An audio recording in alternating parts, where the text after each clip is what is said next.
17 na nag-participate at ng NCR 79, 10 scholars po ang ibinigay po namin ng libre, isang taon pong mag-aaral ng libre ng grade 11.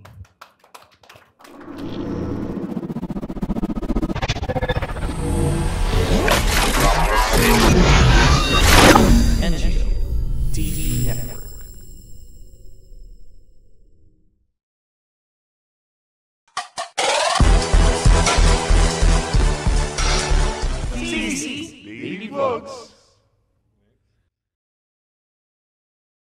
Good evening po mga kuya, ate, and friends and relatives po ng Philippine Eagles.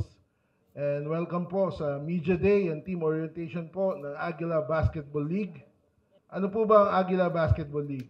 This is a commercial competitive league po na exclusive lang po sa ating The Fraternal Order of Eagles - Philippine Eagles. Ang isa po na objective po ng Aguila Basketball League ay may daan po ng pagkakaisa. Okay, we would like to announce po this NCR leg po. We have 20 regions na magsasalpukan at maglalaban-laban po this coming April 7, this Sunday, 10 a.m. po sa San Andres Sports Complex, Manila. Lilipad na po ang Aguila Basketball League at gagawin ho natin tong competitive na gaya din po ng liga ng nasa labas na nakikita at napapanood natin. Katunayan po, ang mga technical head or official po natin ay hindi po mga Agila. Galing po ng Philippine Basketball Association. Yan po. Lahat po ng referees po natin tumatawag po sa Philippine Basketball Association. Kaya hindi po basta-basta po yung Aguila Basketball League, hindi ligang barangay, sinasabi ho ng iba, di ba? Katunayan po, marami hong tumatawag ngayon, humahabol, kahit po sa kabila, gusto nang lumipat, para lang ho makapaglaro sa Aguila Basketball League. Totoo po yan, di ba Ate Kim?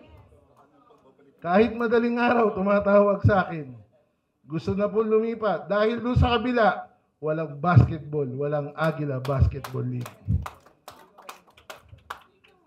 Mapapanood po ang Aguila Basketball League to the help of our Icon Consulting Production. Live po, FB Live. Kung ano po yung nakikita nyo sa NBA, sa MPBL, ganun po yun. Makikita nyo live po, FB page, tsaka sa YouTube channel po ng Aguila Basketball League. Aside from that, yung proceeds po ng, sabi nga po ng ating National President, tutulong po kami para matupad na po natin ang pangarap natin, ang Grand Eagles Nest po ng TFOE-PE. Aside from that, we have a corporate social responsibility. Yung Aguila Golf Tournament po namin na napakakaunti ng preparasyon. Pero 10 grade 11 ang mabibigyan po ng scholars galing po sa region po ng NCR 17 na nag-participate at ng NCR 79. 10 scholars po ang ibinigay po namin ng libre, isang taon pong mag-aaral ng libre ng grade 11. Out of this, ngayon po, nandiyan nga po, meron ho tayong itinalagang CSR head para po i-tie up po sa DepEd para suportahan po ang alternative learning system education na magbibigay din po kami ng libreng pag-aaral sa mga out-of-school youth na hindi nakatapos ng high school, ng elementary, na gusto magpatuloy na sabi na natin na pag-iwanan na. Pero bibigyan po natin ng libreng pag-aaral through the help of teachers po ng mga kuya na hindi magpapabayad. Libre po nilang gagawin from Pasig Science High School with the head of Kuya Abel Alcalde. Aside from sa puro libre po to, may libreng Students Assistance Program po sa mga underprivileged uunahin po namin yung mga underprivileged na mga bunso ng ating mga kuya at ate. Students Assistance Program na meron pong implementing rules and regulations na manggagaling po sa ating CSR head. Pati po ang Chief of Staff po natin, hindi po nagpahuli, si Attorney Granados, na galing po ng UP Diliman, yung mga nagnanais na mag-aral po sa State University natin na kailangan nung pumasa sa UPCAT, bibigyan din natin ng libreng review center sa pangunguna po ni Attorney Luis Granados. Okay?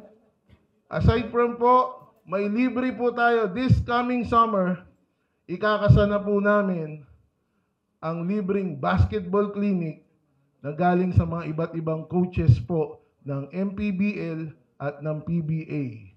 Nandiyan po sina Coach Arlene Rodriguez, sina Coach Andrew Magandi, si Coach Jun Chavez.